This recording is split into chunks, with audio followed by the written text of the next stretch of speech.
My husband's funeral. His mistress spat on my old coat. She said, "He left you penniless because you look like trash." The lawyer smirked. I stood up, adjusted my pantsuit, gave him a document, and said, "Darling, since you're too stupid to notice, let me spell to you. I'm glad to have you here. Follow my story until the end and comment the city you're watching from, so I can see how far my story has reached."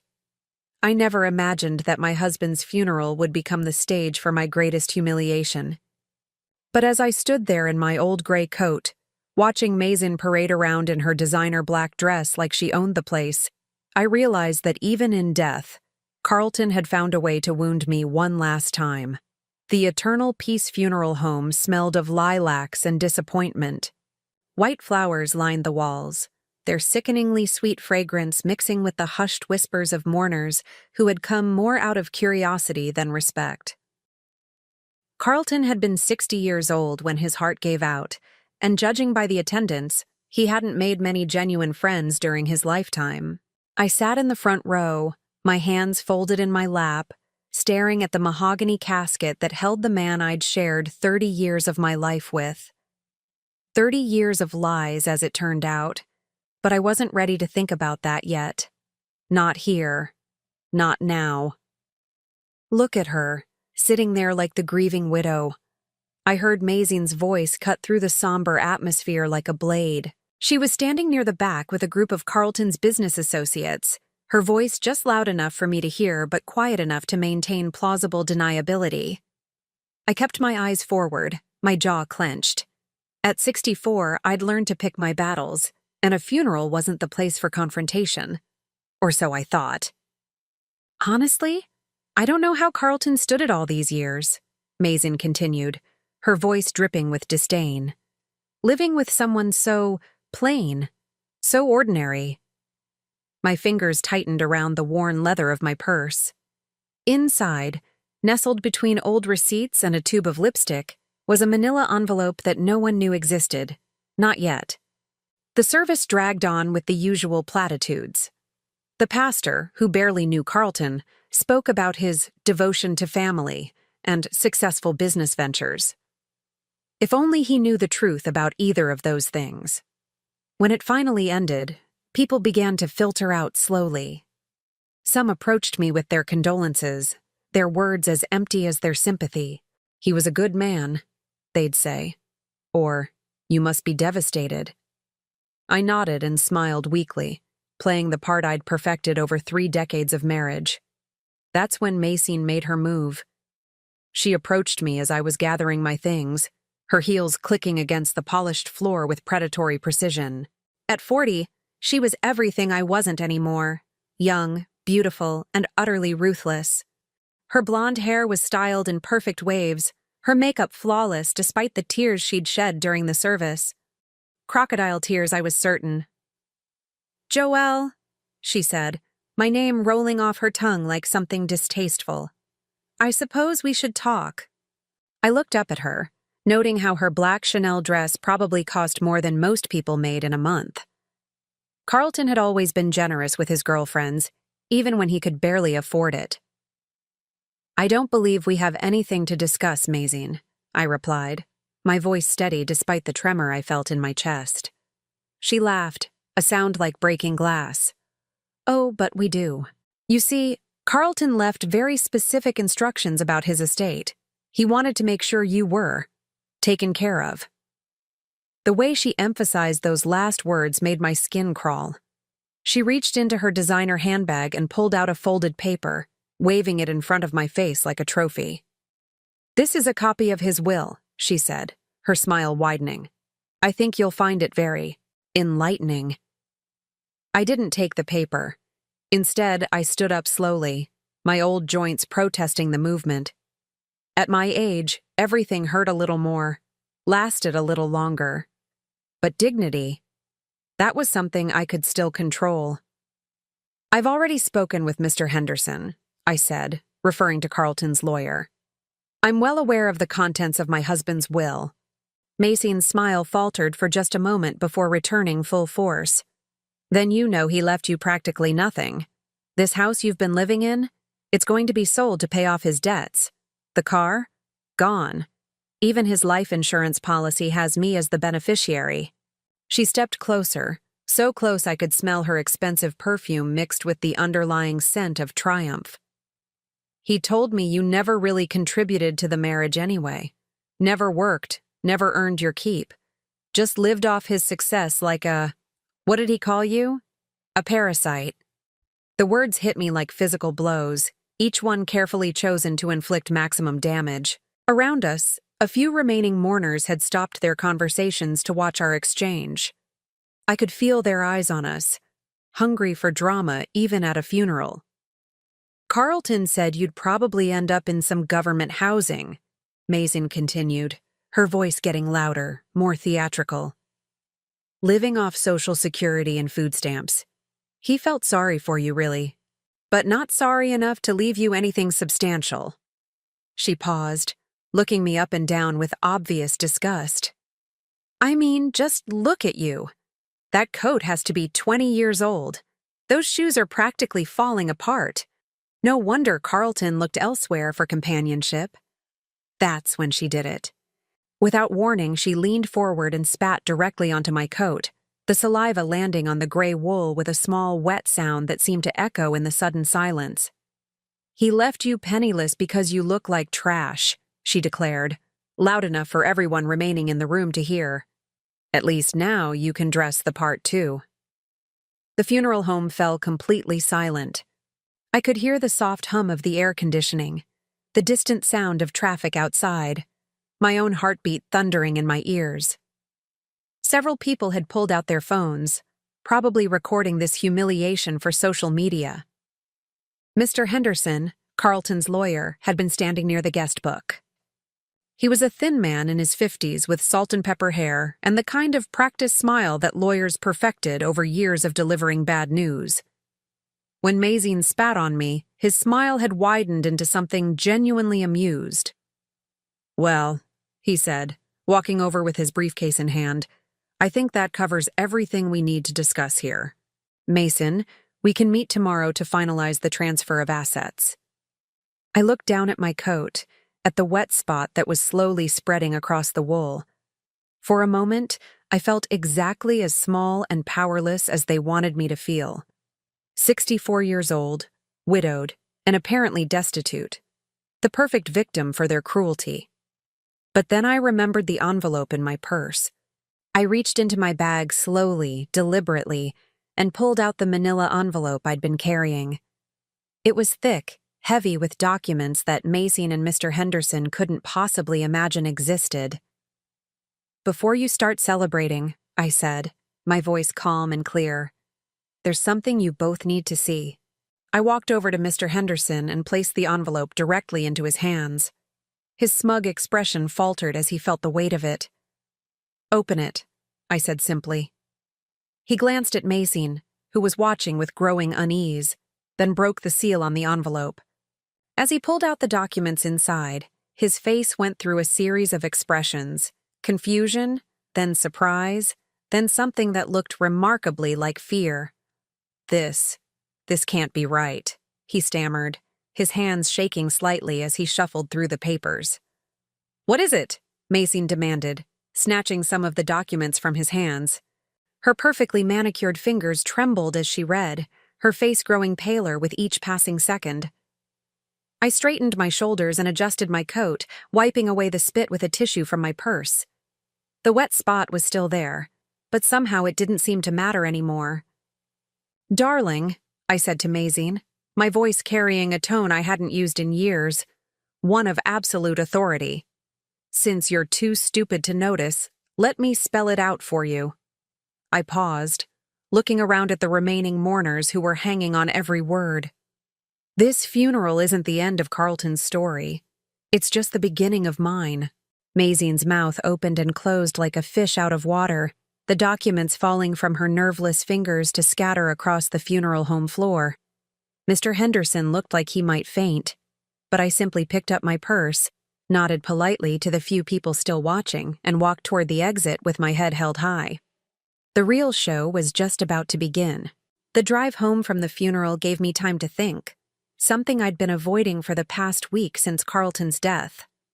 My hands gripped the steering wheel of my old Honda Civic, a car that Mason would probably sneer at, as memories flooded back like a dam bursting open. It was 18 years ago when I first discovered Carlton's infidelity. Not with Mason, she came much later, but with his secretary, a young woman named Rebecca who wore too much perfume and laughed too loudly at his jokes. I remember that day so clearly. It was a Tuesday in October, and I'd gone to his office to surprise him with lunch. I'd spent the morning making his favorite sandwich, even buying that expensive mustard he liked. I was 46 then, still foolishly believing that small gestures could save a marriage that was already dying. When I walked into his office without knocking, I found them together. Not in the dramatic way you see in movies, but in a way that was somehow worse, intimate and casual, her hand on his shoulder as they looked at something on his computer screen, both of them laughing at some private joke. The way Carlton's face changed when he saw me told me everything I needed to know. The guilt was written across his features like a neon sign, followed quickly by irritation that I'd caught him. "Joelle," he'd said, his voice tight. "What are you doing here?" Not, "What a nice surprise," or "How thoughtful of you." Just annoyance that I'd interrupted his fun. Rebecca had the decency to look embarrassed, quickly gathering her papers and scurrying out of the office.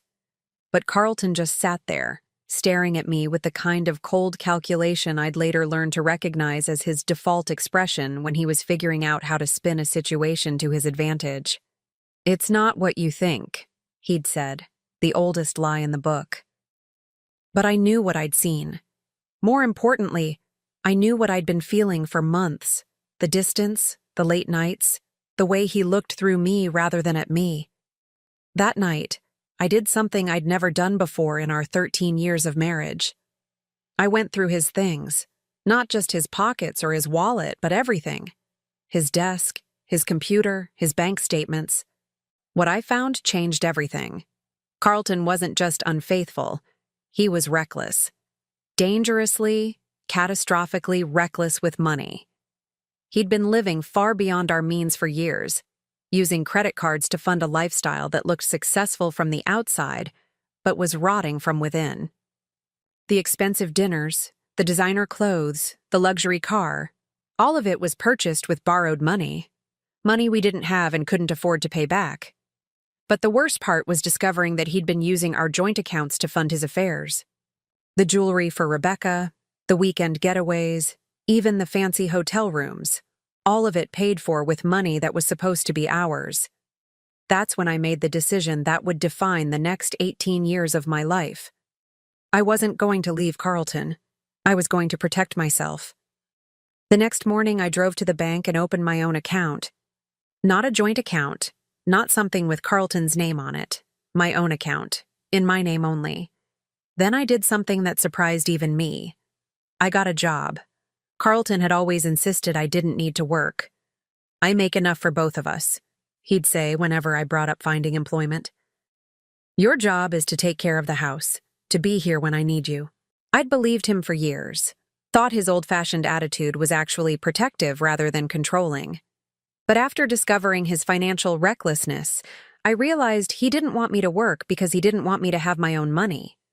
Independent money. Escape money. The job I found was humble. Answering phones at a small accounting firm. The pay wasn't much, just $8 an hour, but it was mine. Carlton barely noticed when I told him about it, too absorbed in his own affairs to care what I did with my time. What he definitely didn't notice was how quickly I learned. Helen Morrison, the woman who owned the accounting firm, took me under her wing.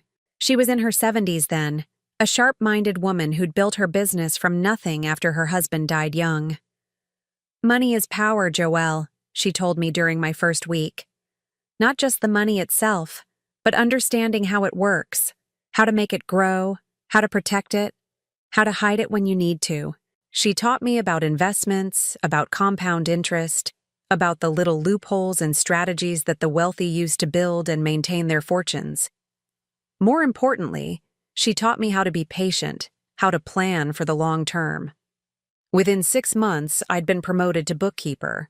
Within a year, I was Helen's right-hand woman. And within 2 years, when Helen decided to retire, she offered to sell me the business. "I don't have that kind of money," I'd protested. Helen had smiled, that knowing smile of a woman who'd seen it all. "You'd be surprised what you can accomplish when you're motivated by necessity." She was right.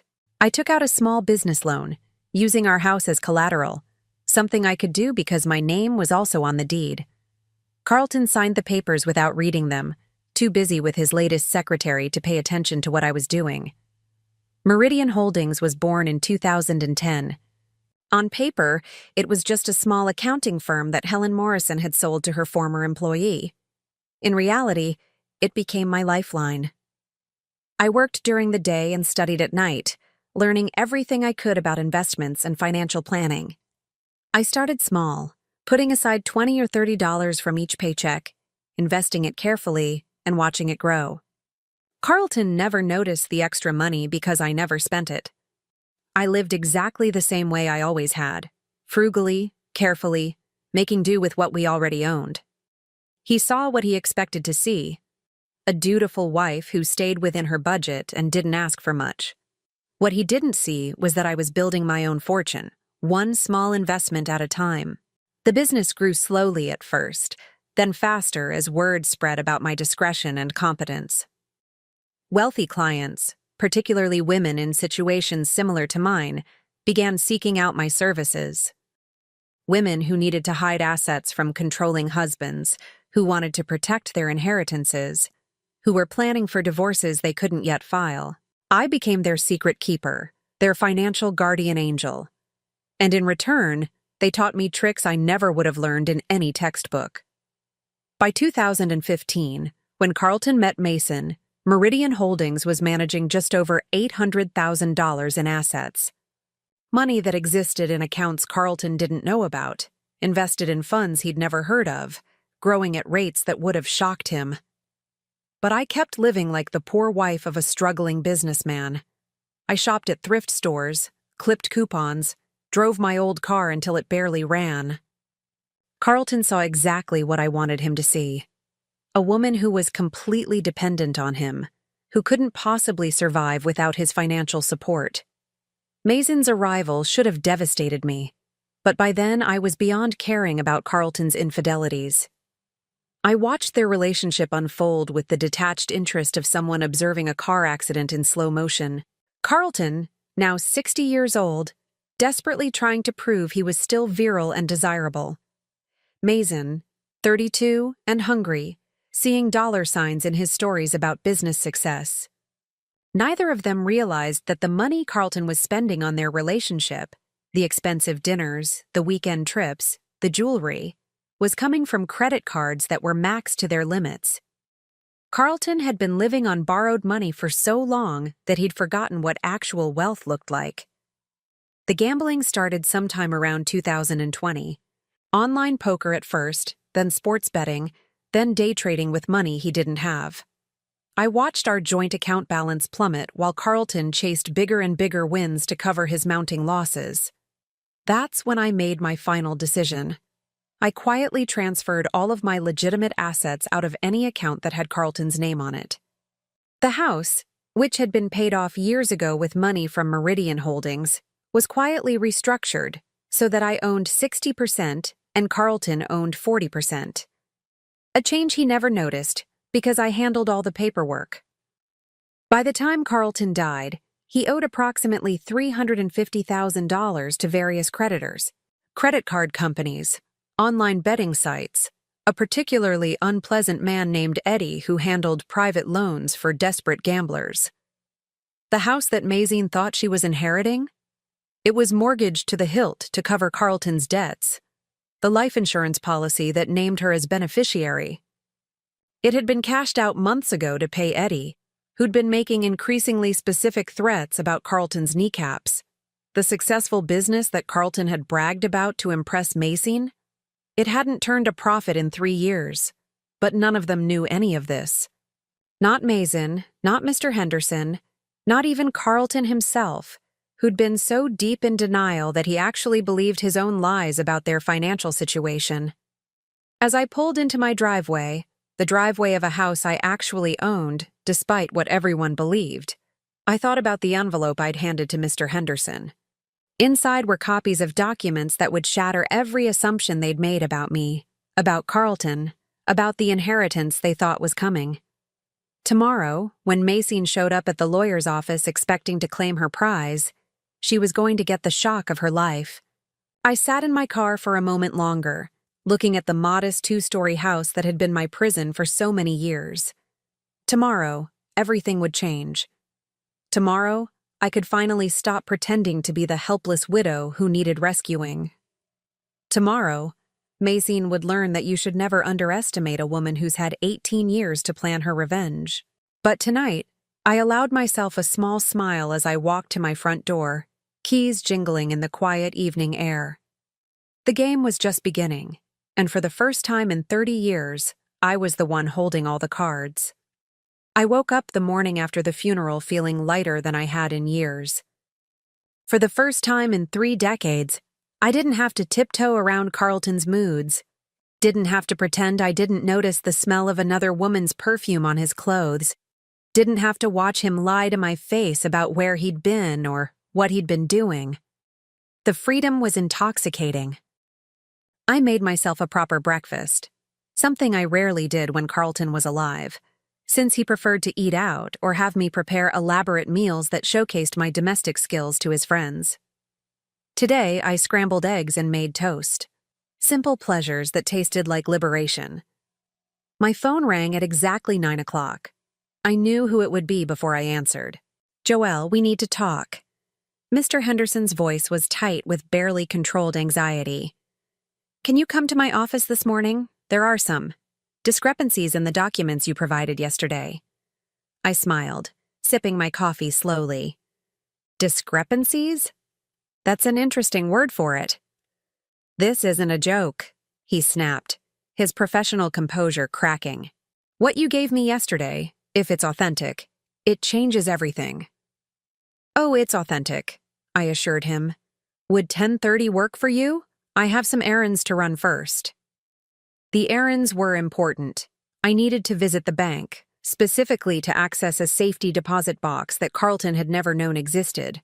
The box contained documents that would complete the picture I'd started painting yesterday at the funeral home. First National Bank was a grand old building downtown, all marble columns and vaulted ceilings that echoed with the footsteps of serious people conducting serious business. I'd been coming here regularly for 13 years, always alone, always discreet. The safety deposit box was small, but packed with carefully organized files. Property deeds, investment statements, business and corporation papers, all the evidence of the parallel life I'd been building while Carlton thought I was just his dutiful, dependent wife. The most important document was at the bottom of the box, the original partnership agreement for Carlton's business. The business that Mason thought would be hers, the business that Mr. Henderson assumed was Carlton's sole property. What neither of them knew was that I owned 51% of Carlton's company. It had happened gradually, starting in 2012 when Carlton was going through one of his many financial crises. He'd come to me in tears, actual tears, begging for help. The business was failing, creditors were calling, and he was facing bankruptcy. "I need $20,000, he'd pleaded, "just to get through this rough patch. I'll pay you back, I swear." Of course, he didn't have $20,000 to pay me back. But I did, thanks to the careful investments I'd been making through Meridian Holdings. "I'll help you," I'd told him, "but not with a loan, as an investment." He'd been so desperate that he'd agreed to give me 20% of his business in exchange for the $20,000. It seemed like a bargain to him. 20% of something was better than 100% of nothing. But Carlton's financial troubles didn't end there. They never did. Every few months, there was another crisis, another emergency that required my intervention. And each time I negotiated for a larger share of the business. By 2018, I owned controlling interest in the company that bore Carlton's name. He'd signed the papers without reading them, too focused on solving his immediate problems to think about the long-term consequences. The beautiful irony was that Carlton's business only stayed afloat because of my money. The contracts he bragged about, the clients he claimed to have impressed, all of it was funded by investments from Meridian Holdings. Without me, his company would have collapsed years ago. But Mason didn't know any of this. Neither did Mr. Henderson. They saw what Carlton had wanted them to see: a successful businessman with a mousy wife who didn't contribute anything of value to their lifestyle. I locked the safety deposit box and headed to Henderson's office, the documents tucked safely in my briefcase. It was time for the second act of this little drama. Henderson's law office was exactly what you'd expect from a man who specialized in helping wealthy clients hide their assets and manipulate their families. Dark wood paneling, leather-bound books that were never opened, and an overwhelming smell of furniture polish and ambition. Mason was already there when I arrived, pacing back and forth in front of Henderson's desk like a caged animal. She'd dressed for the occasion in a sharp business suit that probably cost more than most people made in a month. Her blonde hair pulled back in a severe bun that emphasized her angular cheekbones. "Finally," she said when I walked in. "Maybe now you can explain what kind of game you think you're playing." I set my briefcase down carefully and took a seat in one of Henderson's client chairs. They were expensive leather, the kind that was supposed to intimidate people into accepting whatever deal was being offered. "I'm not playing any games, Mason. I'm simply ensuring that everyone understands the actual facts about Carlton's estate." Henderson cleared his throat nervously. He was sweating despite the air conditioning, small beads of perspiration dotting his forehead. "Joelle, the documents you provided yesterday, they suggest that Carlton wasn't the sole owner of several key assets." "Suggest?" I opened my briefcase and pulled out a thick folder. "There's no suggestion about it, Mr. Henderson. These are legal documents, all properly notarized and filed with the appropriate authorities." I spread the papers across his desk methodically, each one a nail in the coffin of their assumptions. Property deeds showing my name as primary owner, business incorporation papers listing me as majority shareholder, investment accounts that existed entirely separate from anything Carlton had access to. Mason snatched up one of the documents, her manicured nails clicking against the paper as she scanned it frantically. "This has to be fake. Carlton owned that business. He built it from nothing." "Actually," I said calmly, "Carlton built it from my money. Approximately $460,000 of my money, to be precise. Money that I invested in exchange for ownership shares." I pulled out another document, this one showing the payment history for Carlton's business loans. Every major contract your boyfriend landed was funded by capital from Meridian Holdings. Every expansion, every new hire, every piece of equipment, all of it paid for with money from my company. Henderson was reading through the papers with growing horror. As Carlton's lawyer, he should have known about these arrangements, should have been aware that his client didn't actually own what he claimed to own. But Carlton had been lying to everyone, including his own attorney. "The house," Mason said desperately, grabbing another document. "He left me the house in his will. I saw it myself." "Yes," I agreed. "He left you his 40% share of the house. Unfortunately for you, I own the other 60%. And as the majority owner, I have certain rights regarding what happens to the property." The color drained from Mason's face as the implications sank in. "You can't just kick me out. I have legal rights as a beneficiary." "Actually, you don't." I turned to Henderson, who was looking more nauseated by the minute. "Perhaps you'd like to explain to Miss Mason what happens when someone inherits a minority share in a property they can't afford to maintain." Henderson loosened his tie, clearly wishing he was anywhere else. If Mrs. Joelle owns the majority share, and if the property taxes and maintenance costs exceed what the minority owner can afford, then the property can be sold to satisfy the debts," I finished for him, which brings us to another interesting point. I pulled out a thick stack of bills and legal notices that I'd been collecting for months. Carlton owed approximately $350,000 to various creditors at the time of his death. Credit cards, gambling debts, personal loans from some rather unsavory characters.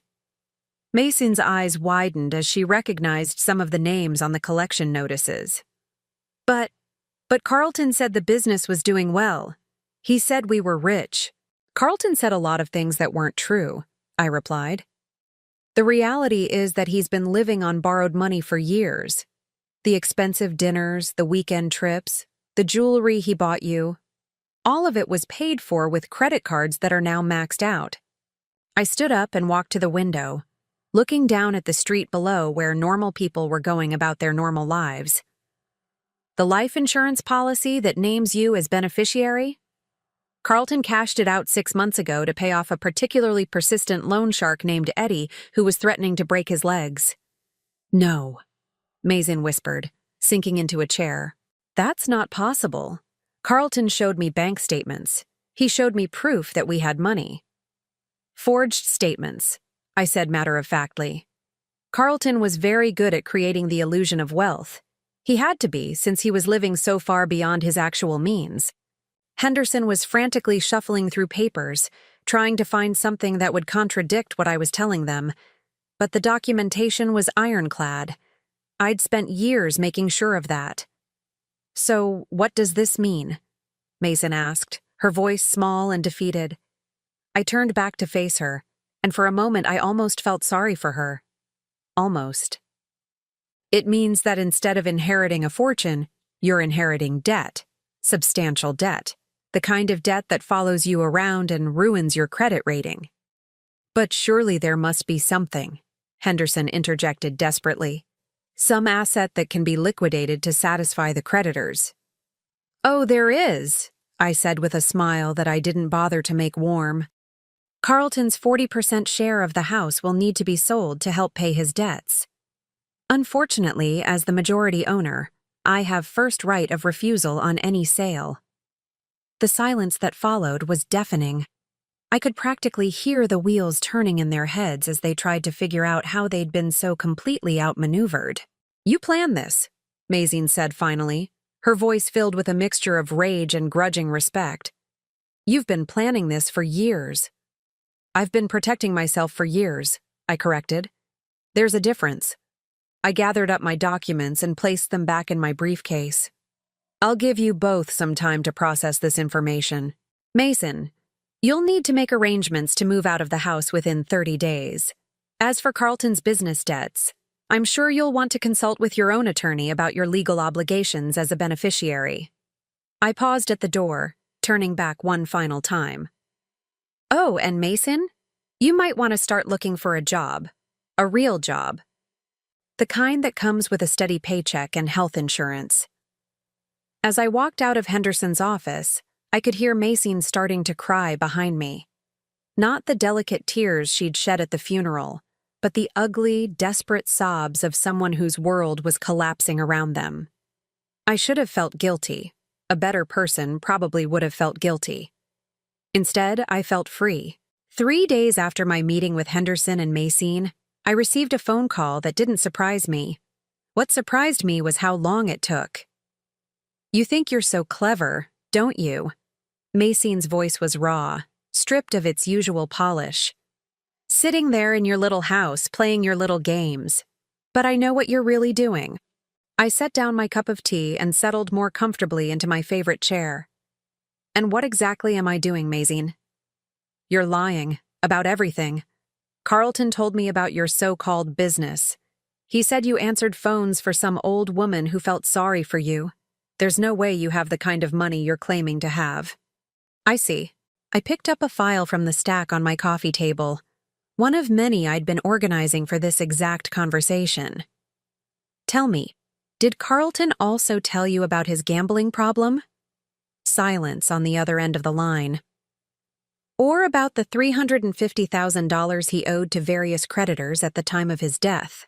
Did he mention that part when he was promising you a life of luxury? You're making that up, Mason said, but her voice had lost its certainty. Am I? Why don't you drive over to the house?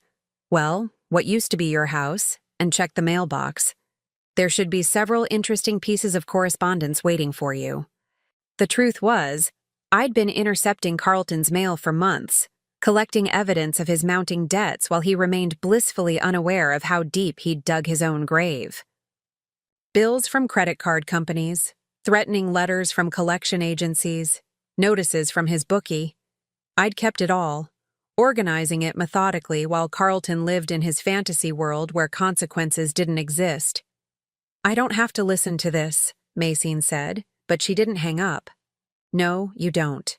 But you might want to, because I'm about to tell you something that even Carlton didn't know." I opened the file and pulled out a document that had taken me considerable effort to obtain. "Did you know that Carlton's business partner in his early ventures was a man named Marcus Webb?" Another silence.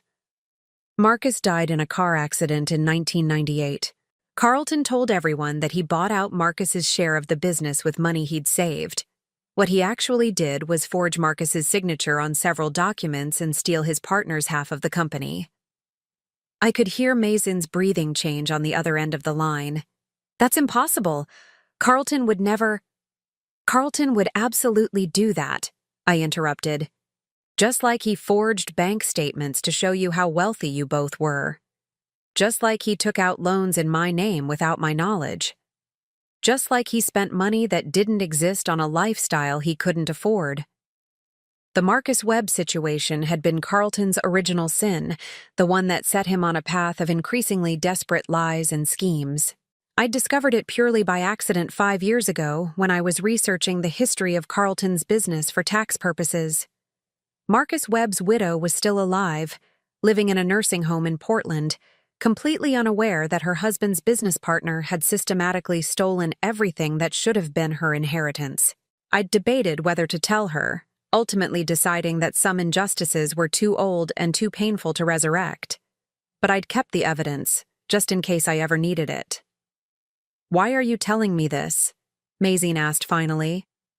"Because I want you to understand exactly who Carlton really was. Not the successful businessman he pretended to be, not the loving partner he played in public, but the desperate, lying, stealing man who destroyed everything he touched." I stood up and walked to the window, looking out at the garden I'd been cultivating for years. Carlton had always mocked my interest in gardening, calling it a waste of time and money. But gardens required patience, planning, and careful tending, qualities that had served me well in other areas of my life. "The apartment you've been living in," I continued, "the one Carlton said he bought for you, he didn't buy it. I did." This wasn't entirely true, but it was close enough. Carlton had used money from our joint account to pay the deposit and first few months' rent on Mason's apartment. But since I'd been funding our joint account with money from Meridian Holdings, technically every dollar Carlton spent came from my earnings. "That's impossible," Mason whispered. "The lease is in Carlton's name, but the payments all came from accounts that I controlled. When Carlton told you he was buying you expensive gifts, paying for your vacations, setting you up in a luxury apartment, he was spending my money. Money I earned through my business. Money I'd been carefully investing while he was busy playing the big shot." I pulled out another document, this one showing the payment history for Mason's rent. Every month for the past 8 years, the money had been automatically transferred from an account linked to Meridian Holdings. "I could have cut off those payments at any time," I said quietly. "I could have had you evicted months ago. The only reason I didn't was because I wanted to see how long Carlton's lies could sustain themselves." "But why?" Mazine's voice was barely audible now. "Why would you pay for the apartment where your husband was cheating on you?" It was a fair question, one I'd asked myself many times over the years. "Because knowledge is power, Mazine. As long as I knew where Carlton was spending his time and my money, I could control the situation. The moment I cut you off, you would have left him, and he would have found someone new to lie to.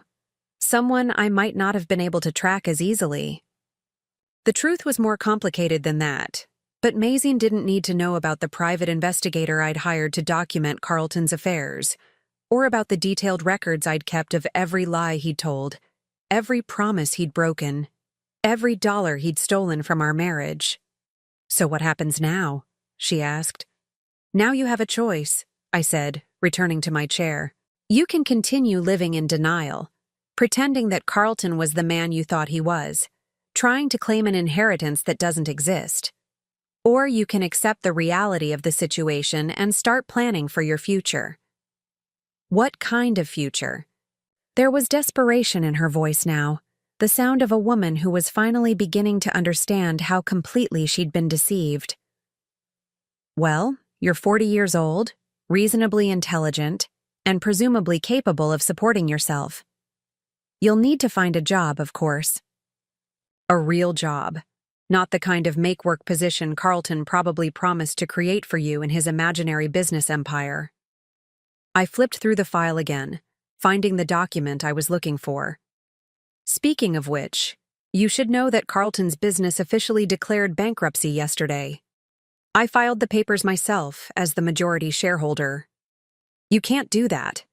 "Actually, I can, and I did. The business had no assets left to liquidate and approximately $200,000 in outstanding debts. The responsible thing to do was to shut it down before the creditors started coming after the shareholders personally. This was the final piece of Carlton's empire crumbling. His business had been bleeding money for years, kept alive only by regular infusions of capital from my accounts.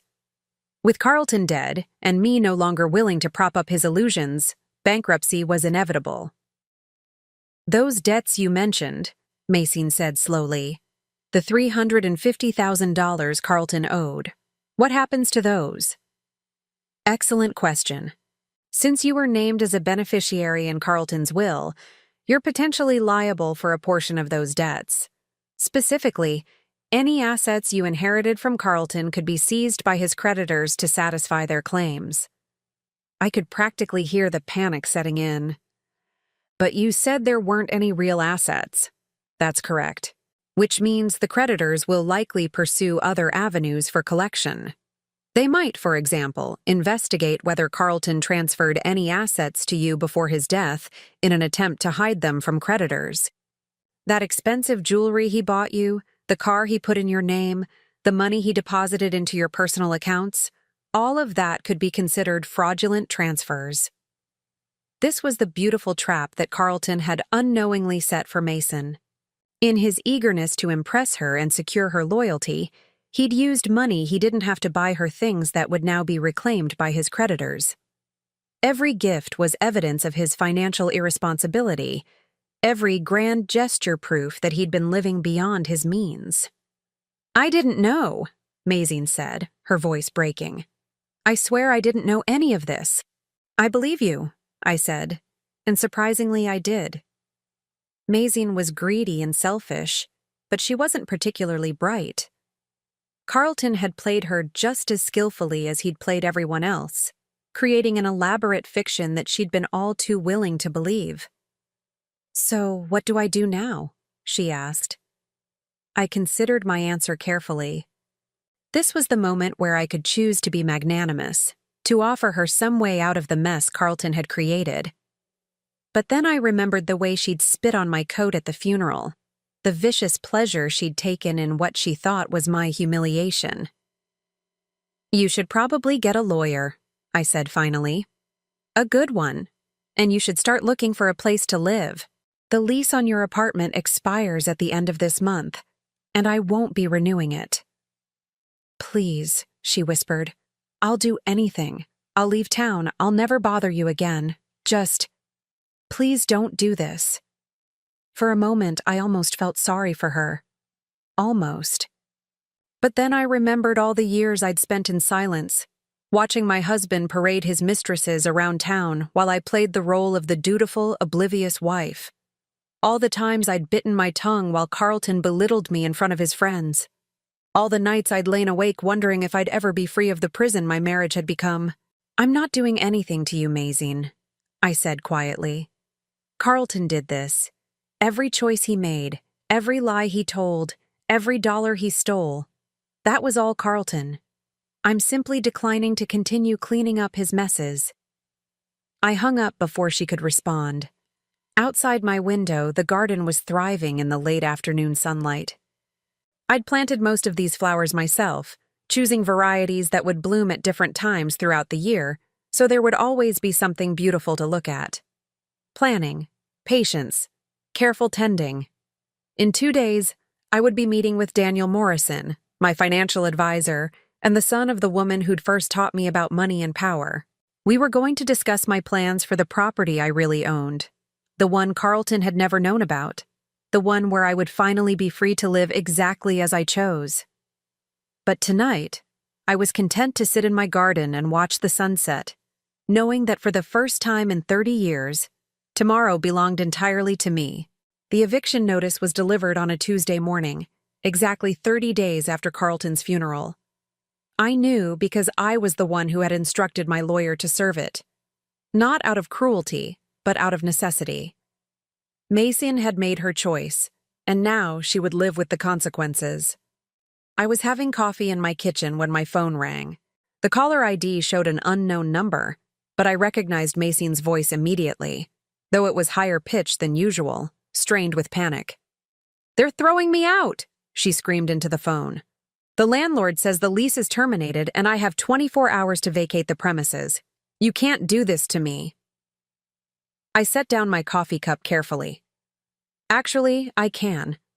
The lease was month to month, and as the actual tenant of record, I have the right to terminate it with proper notice, which I gave you 30 days ago. But I have nowhere to go. That's unfortunate, but it's not my problem. I walked to my kitchen window and looked out at the bird feeder I'd hung there years ago. A cardinal was perched on it, bright red against the gray morning sky. Beautiful things could exist even in the darkest times if you knew where to look for them. "You're a monster," Mason said, her voice breaking. "A heartless, vindictive monster." "No, Mason. I'm a woman who finally stopped paying for her husband's lies." I paused, considering whether to tell her the rest of it. In the end, I decided she deserved to know exactly how complete her downfall was going to be. "There's something else you should know," I said. "The collection agencies have been asking questions about you, specifically about the jewelry Carlton bought you and the car that's registered in your name." The silence on the other end was deafening. You see, when someone dies owing as much money as Carlton did, creditors become very interested in tracking down anything of value that might have been transferred before death. They call it a fraudulent conveyance, and it can be reversed by the courts. "I didn't know," she whispered. "I swear I didn't know Carlton was in debt." Unfortunately, ignorance isn't a defense in these matters. The law assumes that someone in a romantic relationship with the debtor should have been aware of their financial situation. This wasn't entirely true, but Mason didn't know enough about estate law to challenge me. "What does that mean?" "It means they're going to take everything. The Mercedes Carlton put in your name, they'll repossess it to satisfy his car loan, which he defaulted on 6 months ago. The jewelry, they'll seize it as fraudulent transfers. Even the furniture in your apartment could be considered marital property that should have gone to pay Carlton's debts." I could hear her crying now, soft, desperate sobs that should have made me feel guilty. Instead, I felt nothing but a cold satisfaction. This was what justice looked like after 30 years of humiliation and betrayal. "There's one more thing," I said quietly. "Carlton took out several credit cards in your name over the past 2 years. I have the documentation if you'd like to see it." This was the final nail in the coffin, the piece of Carlton's deception that would destroy any chance Mason had of walking away from this mess with her financial reputation intact. He'd used her social security number and forged her signature to open accounts that were now severely delinquent. "That's identity theft," she said, a spark of hope in her voice. "I can report it to the police." "You could try," I agreed. "But you'd need to prove that you never gave Carlton permission to use your information. Given that you were living together and he was paying all your bills, that might be difficult to establish. The credit card companies would argue that you knew about the accounts and benefited from them." This was a gray area legally, but I was counting on Mason's ignorance and desperation to prevent her from challenging it effectively. Besides, I continued, filing a police report would require you to admit that Carlton was defrauding you. That would undermine any claim you might have to assets from his estate. You can't simultaneously argue that you're entitled to inherit from him and that he was victimizing you. The trap was beautiful in its simplicity. Every move Carlton had made to impress Macyne, every gift he'd given her, every bill he'd paid on her behalf, had created evidence that could now be used against her. She was caught between acknowledging that she'd been defrauded, which would eliminate her inheritance claims, or maintaining that she'd been Carlton's legitimate partner, which would make her liable for his debts. Please, she begged, there has to be something, some way to work this out. I considered this for a long moment. In truth, I did have the power to help her. I could pay off Carlton's debts easily, could provide Macyne with enough money to start over somewhere else. But doing so would require me to care about her welfare, and I'd used up all my compassion during 30 years of marriage to a man who'd never deserved it. Actually, there might be one option, I said finally. What? I'll do anything. Carlton had a life insurance policy through his business. A small one, only $25,000, but it wasn't part of the estate because the premiums were paid by the company. This was true, though I was leaving out several important details. The beneficiary was listed as his spouse, which would be me. But I could potentially assign those benefits to someone else if I chose to. You would do that? Hope flooded her voice. For a price.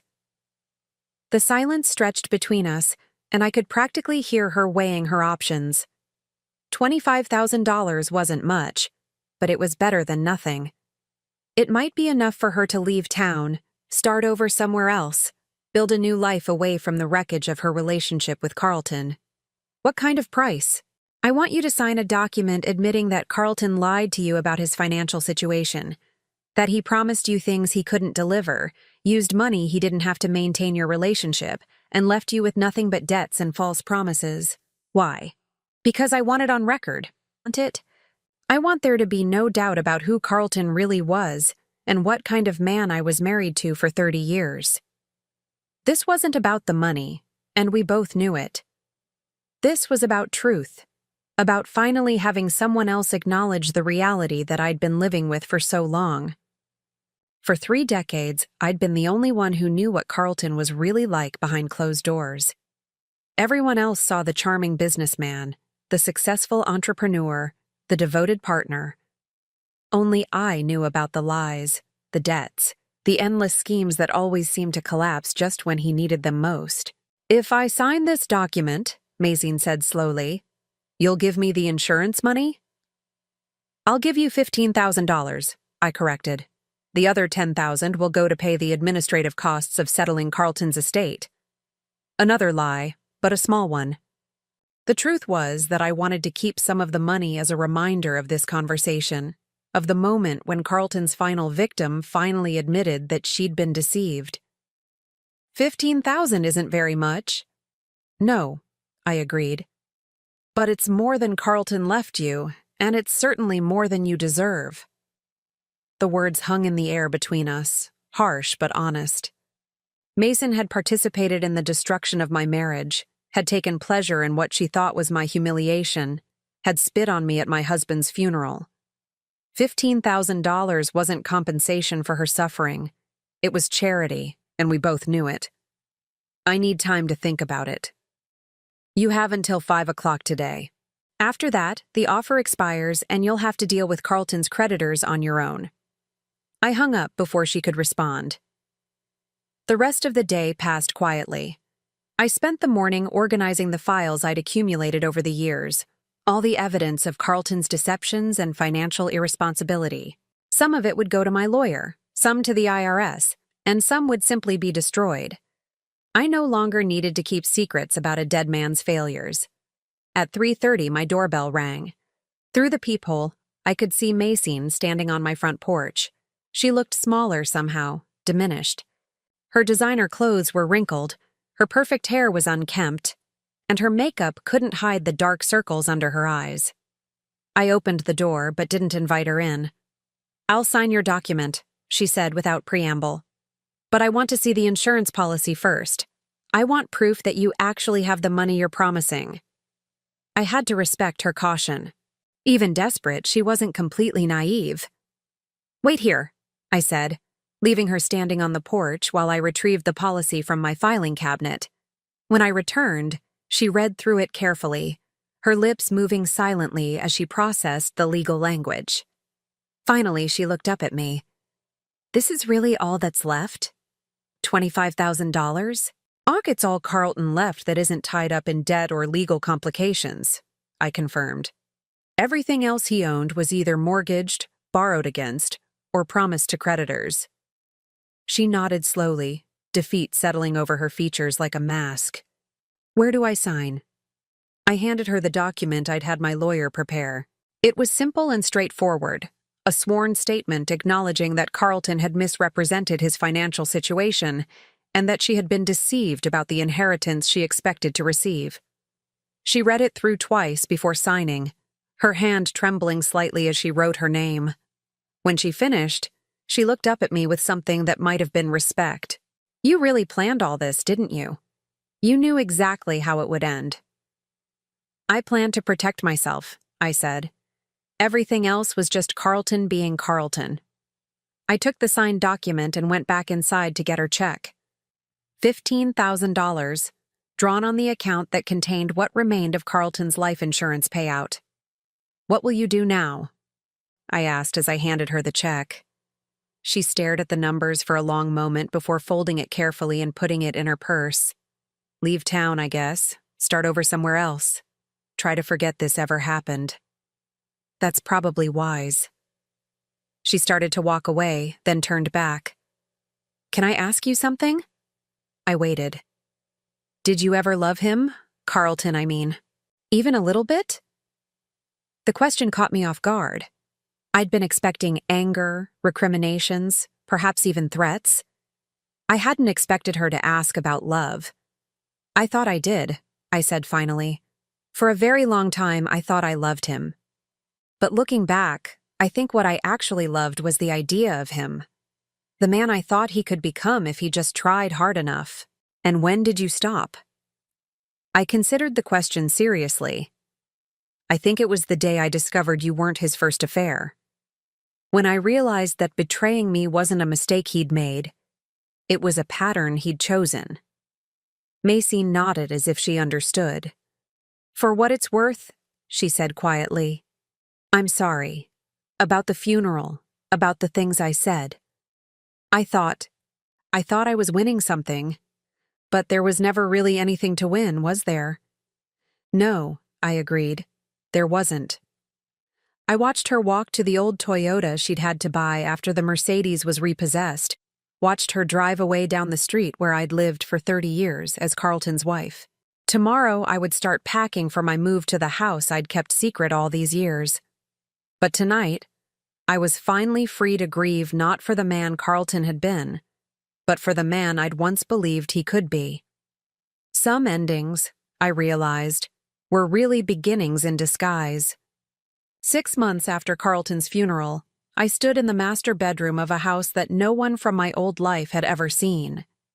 Sunlight streamed through windows that I'd chosen myself, illuminating hardwood floors that I'd walked across every morning for the past 13 years during my secret visits.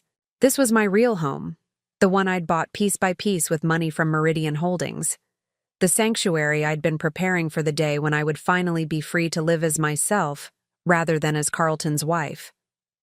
The house sat on 3 acres of carefully landscaped property 30 miles outside the city, far enough away to ensure privacy, but close enough that I could still manage my business. It was nothing ostentatious, a comfortable 2-story colonial with a wraparound porch and a garden that I'd been cultivating for over a decade. But it was mine, completely and utterly mine, in a way that the house I'd shared with Carlton had never been.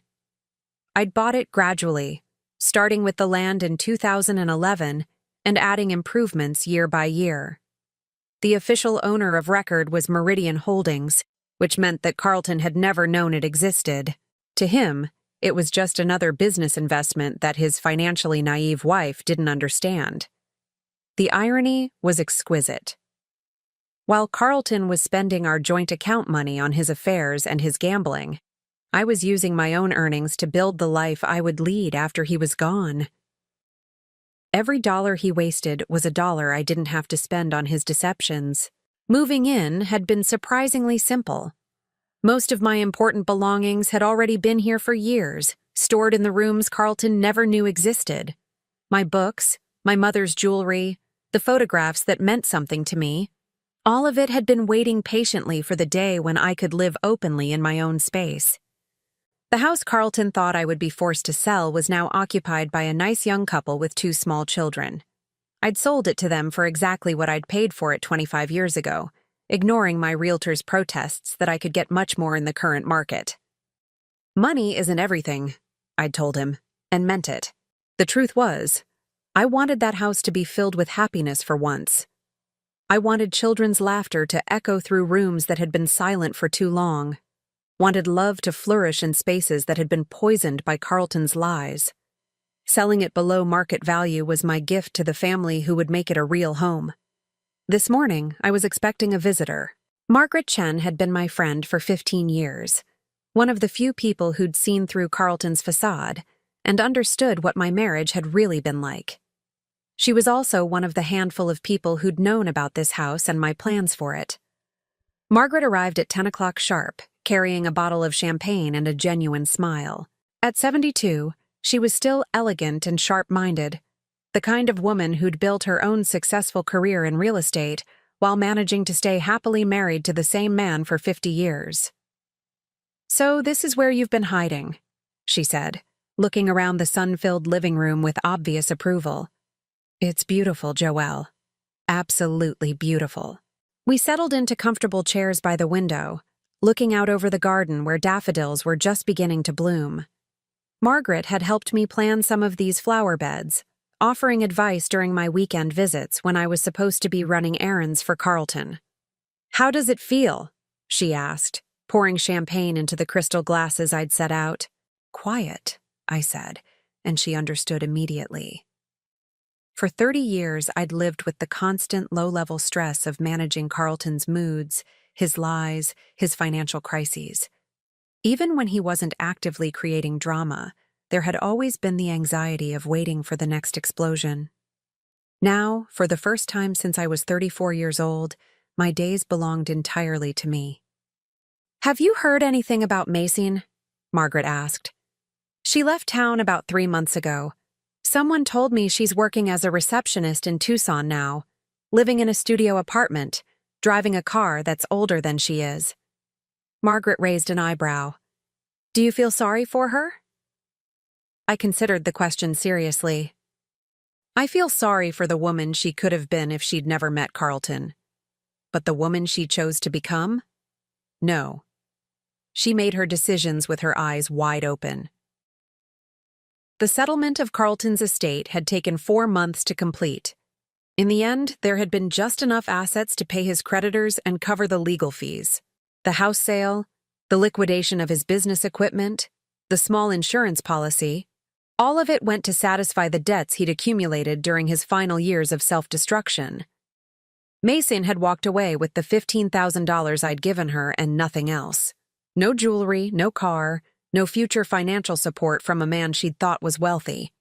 Just the hard lesson that when you build your life around someone else's lies, you're bound to get buried under them. "I've been thinking," Margaret said, settling back in her chair.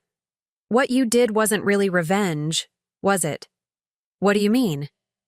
"Revenge would have been active, deliberately hurting them, going out of your way to cause pain." She gestured around the beautiful room where we were sitting. "What you did was just stop participating in their deception." She was right. I hadn't plotted Carlton's downfall or engineered Mason's humiliation. I'd simply stopped enabling their fantasy, stopped using my money to prop up Carlton's illusions of success, stopped pretending to be the helpless victim they needed me to be. The consequences had been inevitable once I stepped out of my role as their unwitting sponsor. Sometimes the most powerful thing you can do is nothing, Margaret continued. Just step back and let people face the natural results of their choices. My phone buzzed with a text message. Daniel Morrison, my financial advisor, confirming our meeting next week to discuss expanding Meridian Holdings. The business had grown significantly since I'd stopped diverting funds to cover Carlton's expenses, and we were exploring opportunities to help other women in situations similar to what mine had been. Not a charity. I wasn't interested in being anyone's savior, but a business that specialized in helping women protect their assets and build independent financial security. There was a market for that kind of discretion, especially among clients who needed to plan for uncertain futures. What's next for you? Margaret asked, noticing my smile as I read the message. Work, mostly. I have more energy for it now that I'm not constantly managing someone else's crises. I looked around the room that had been waiting for me for so many years. And this house needs some updating. I was thinking about putting in a studio space for painting. This was something I'd never told Carlton about.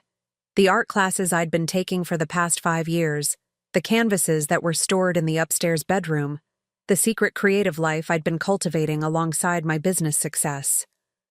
You paint? I'm learning to. Badly, but enthusiastically. I laughed, remembering my first attempts at landscape painting. Turns out I have a lot to say about beauty and patience and things growing in their own time. We spent the afternoon walking through the house and garden, Margaret admiring the careful thought that had gone into every room, every flower bed, every practical detail. This wasn't a house that had been decorated for show. It was a space designed for actual living, for comfort and solitude, and the quiet pleasures of a life lived on one's own terms. As the sun began to set, we returned to the living room where Margaret gathered up her purse and the empty champagne bottle. You know, she said, pausing at the front door, I never liked Carlton. I know I never said it outright, but I thought you should know. I know, I said. You were too polite to say so, but it was obvious. What I don't understand is why you stayed so long. You had the money to leave years ago. You had this house, your business, complete financial independence. Why did you wait until he died? It was a fair question, one I'd been asking myself lately. I think I needed to know that I could survive the worst he could do to me.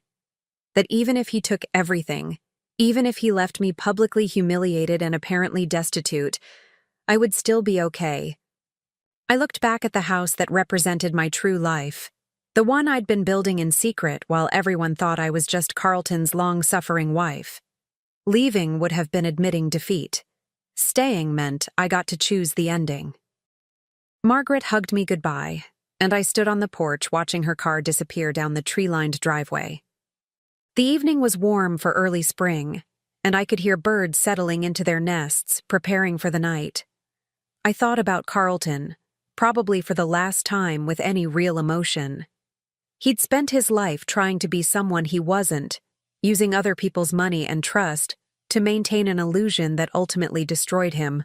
In the end, his lies had been bigger than his ability to sustain them, and the whole elaborate structure had collapsed under its own weight. I thought about Mazine, starting over in a new city with nothing but the hard-earned knowledge that fairy tales don't exist, and Prince Charming sometimes turns out to be a middle-aged con man with a gambling problem and a talent for making other people pay for his mistakes. And I thought about myself, 64 years old and finally free to live without lies, without pretense, without the exhausting effort of propping up someone else's ego while diminishing my own. The garden stretched out before me in the gathering twilight, full of plants I'd chosen and nurtured and watched grow year after year. Tomorrow, I would start painting again, working on the landscape series I'd been planning for months. Next week, I would meet with Daniel about expanding my business into new markets. Next month, I would take the European vacation I'd been postponing for 15 years.